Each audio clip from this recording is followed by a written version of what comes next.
Hey everyone, welcome back to the channel. So today is the third video in the grammar series, and today we're going to be looking at punctuation.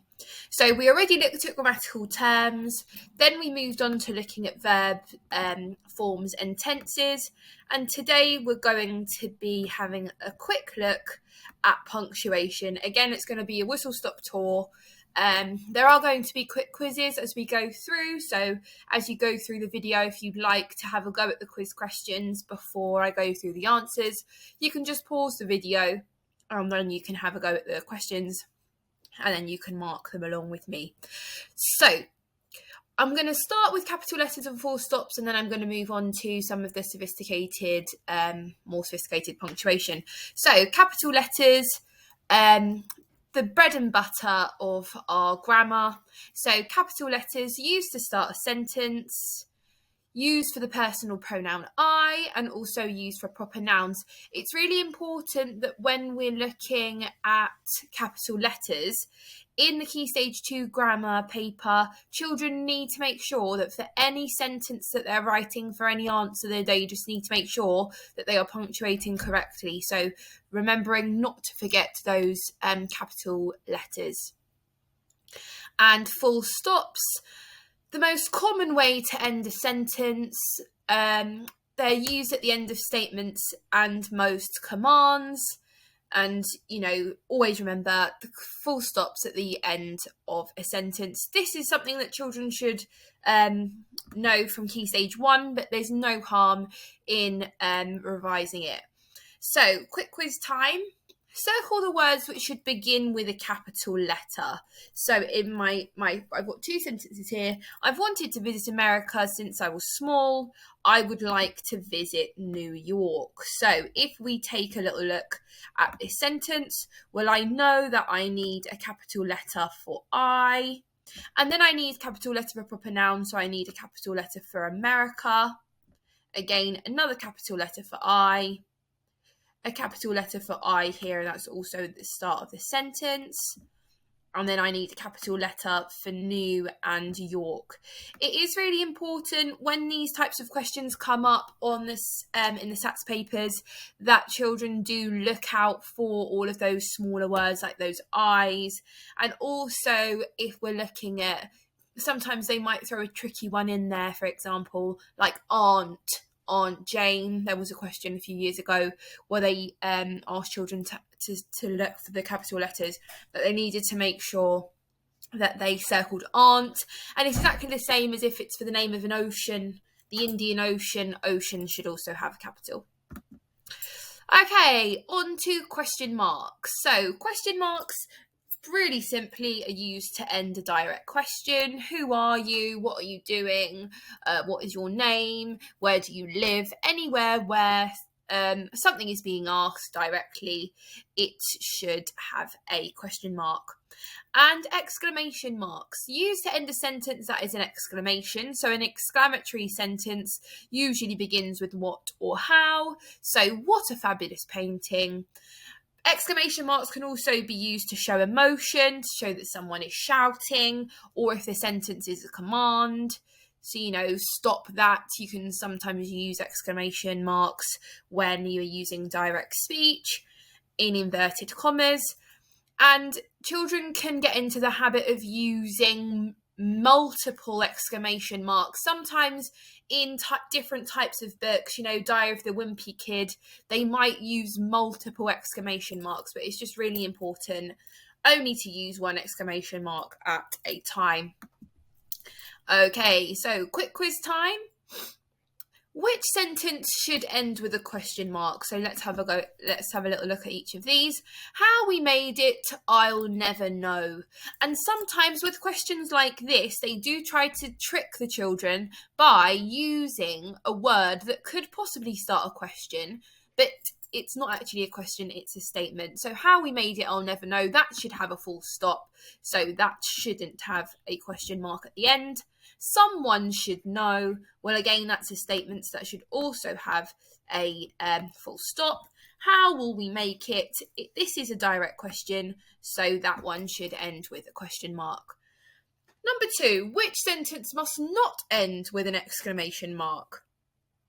So, what an amazing view. Well, I know that's an exclamatory sentence, so that one should end with an exclamation mark.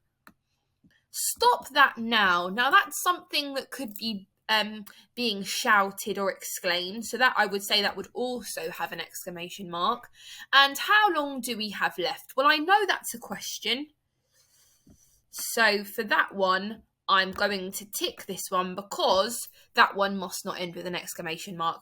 And then number 3. Now for these types of questions, if they are asked in the SATs, write a question starting with the word who. And like I mentioned at the very beginning, children need to remember to capitalise their sentence. So write a question starting with the word who. So I might say, who are your best friends?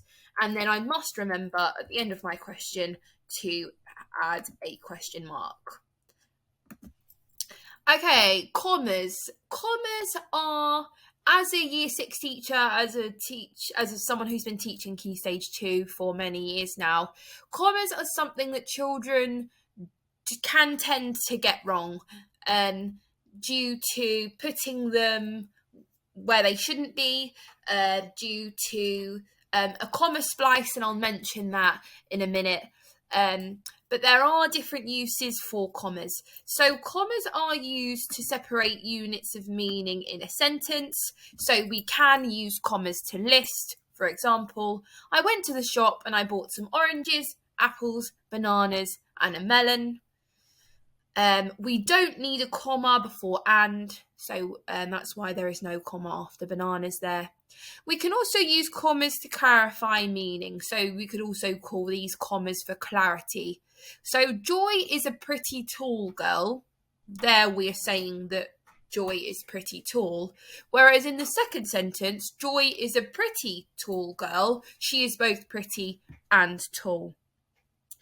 And commas after fronted adverbials. So even though she was excited, comma, she felt nervous too. So we have our comma there to separate our main clause from our fronted adverbial. And sometimes what children can tend to do is to put commas between 2 main clauses.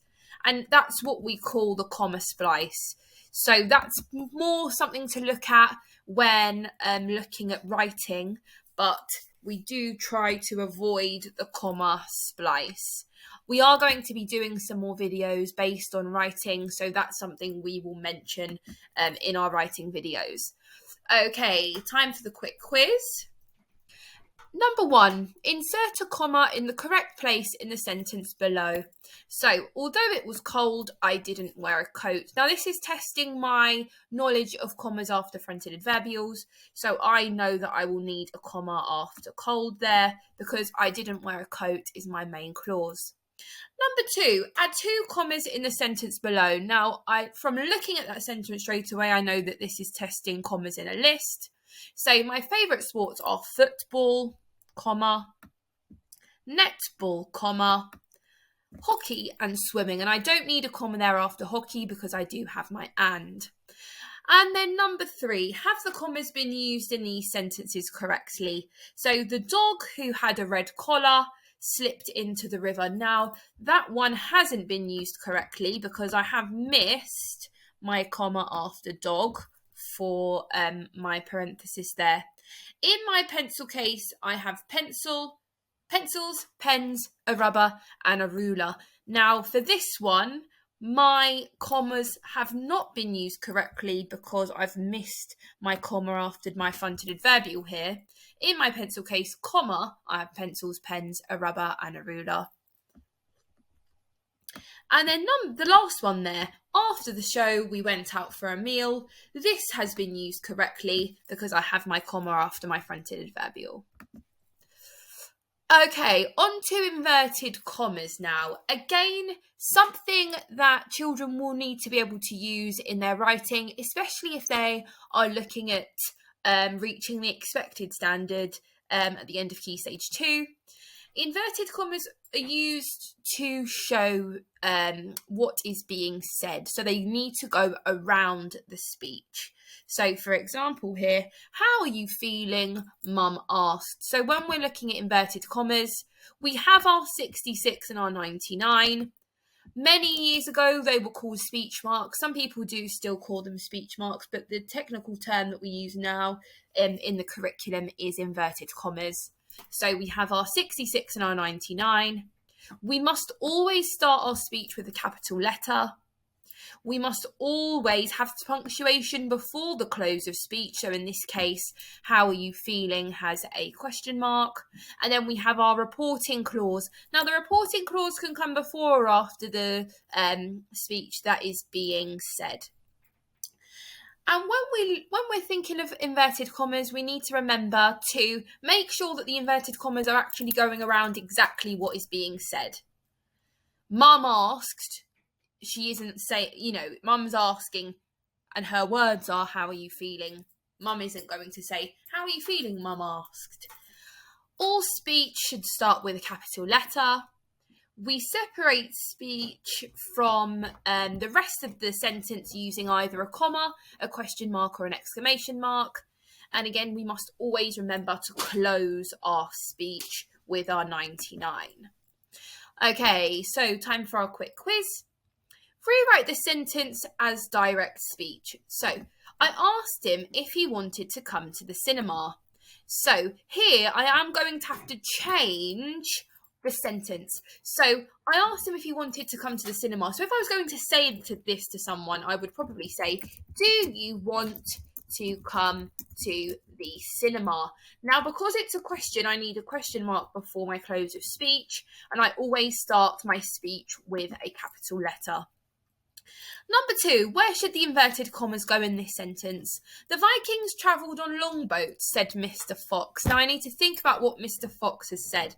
Now the Mr. Fox is telling me about the longboat, so I need a 66 before the, and I need a 99 after my comma, but before my said.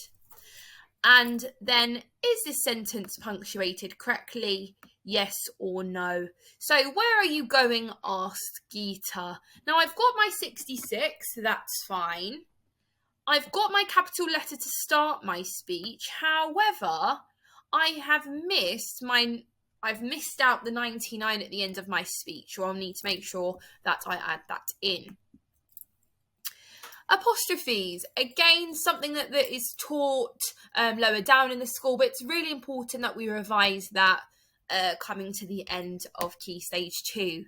So apostrophes for possession, this is used to show ownership, that something belongs to someone. So Freya's hat, John's ball, Mohammed's toy.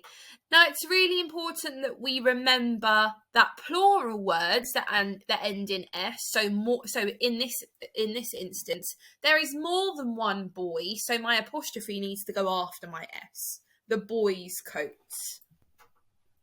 There will always be a question based on this in the grammar test. And then we have apostrophes for omission or contraction. So this shows that letters are missing. So I am becomes I'm, do not becomes don't, will not becomes won't. There was a question, I think it was in the 2018 or 19 paper, I can't remember off the top of my head, that it asked the children for the contracted form of shall not. And lots of children were stumped to the throne and they couldn't identify that shall not would become shan't. Lots of people said shalln't and things like that. So it's just important that they know the different words that can be contracted to make a shortened word with an apostrophe. Okay, quick quiz time. My brother does not like chips, but they are my favourite. Oh, I forgot to put the point of the sentence here, the question, sorry. So we're thinking about the contracted form. So doesn't is does not, and I need to remember that my apostrophe goes in the place of my missing letter, and they are is going to be there, like so. Which sentence uses an apostrophe correctly? The children's books were all over the floor. The children's books were all over the floor, or the children's books. Now, in this case, I'm thinking that if I'm looking at apostrophes for possession, it's the children rather than the books. So this one is not going to be correct, and I know that straight away. And I know that with my plural apostrophe, my apostrophe is going to go here because children is already plural. Number 3, are these sentences using apostrophes for contraction or possession? I'm hungry, moaned Jennifer. So that is an apostrophe for contraction. That's going to be I am. And then where is Ben's book? That one is going to be P for possession because the book is belonging to Ben. On to parenthesis. Now, parenthesis is something that, again, as you get higher up the school, children learn. And parenthesis is the addition of extra information, and it can be a word, a phrase, or a clause. We can use commas, brackets, or dashes for parenthesis, but what we must remember is that when the parenthesis is removed, the sentence should still make sense on its own. So for an example here, the London Eye by the River Thames is a famous landmark in London.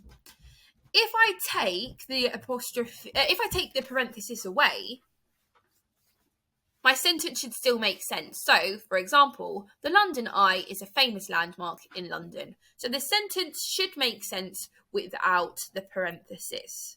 Time for a quick quiz. Insert a pair of commas in the correct place in the sentence. So Emily, a girl in my brother's class, is amazing at drawing. So I would need to have a comma after Emily, and I would need a comma after class, because if I take that away, Emily is amazing at drawing is going to be my sentence. Number 2, then there's always a question like this which comes up in the SATs. Which punctuation could be used instead of commas below? Tomorrow, if it's not raining, we can go to the park. So we could use dashes. We could also use brackets. And then number 3, insert a pair of brackets in the correct place in the sentence below. The longest river in the world is the Nile, 6,695 kilometres long in Africa. So my brackets are going to go around the length,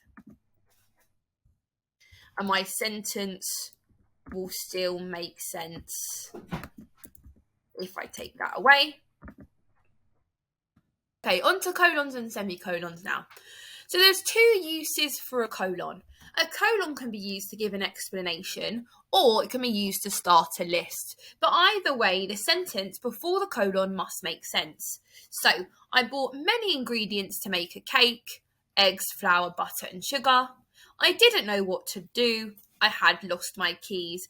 Now, a colon, you can think of a colon as a replacement for because. So I didn't know what to do because I had lost my keys in that instance.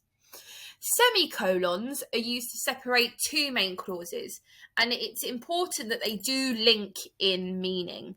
A semicolon can be used in the place of a conjunction. We would usually tell the children that it could replace and or but. So, for example here, Liam is a pleasure to teach, semicolon. He always works hard in every lesson. Quick quiz time. So, insert a colon in the correct place in the sentence. I earned 2 new swimming badges this week, backstroke and front crawl. So I'm looking for the end of my sentence here, which is going to be week, and then my colon is going to be going here before backstroke and front crawl. Insert a semicolon in the correct place in the sentence below. This year, Amir has made good progress. He works hard in all lessons. Now, I think purposely I've missed out the comma here. So there should be a comma there anyway, but that's not what we're being tested on here. And we would add our semicolon in after progress. And then number 3, which sentence uses a colon correctly? So the main sentence, last summer we visited many countries. France, Spain, and Germany.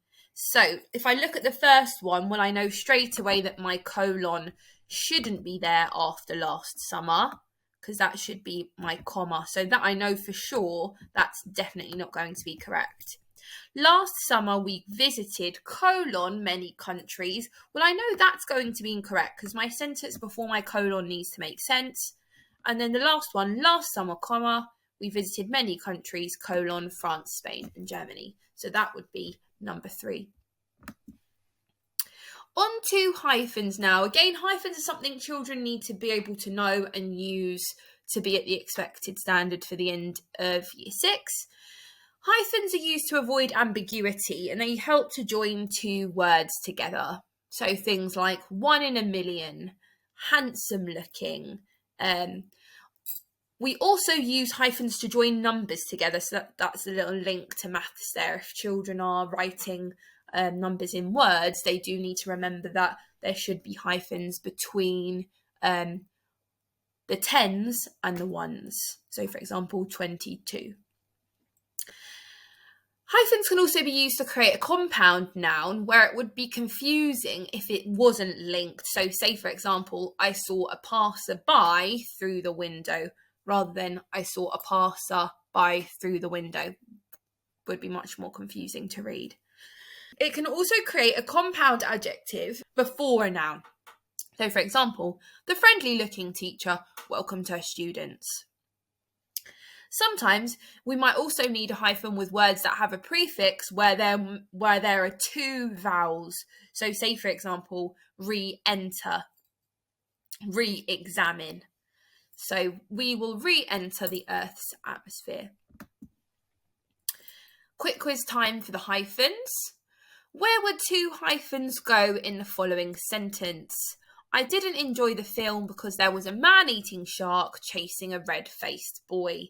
Well, I know that I would need a hyphen between man and eating, and I would need a hyphen between red and faced. Number 2, where should the hyphen go? The well-known author came to visit, and I know that I should have a hyphen between well and known. There is a common question from past stats papers which talks about things being sugar-free lollies, and there the words sugar and free should be linked. And then number 3, which sentence use a hyphen correctly? There are 25 people in my class. There are 25 people in my class. There are 25 people in my class.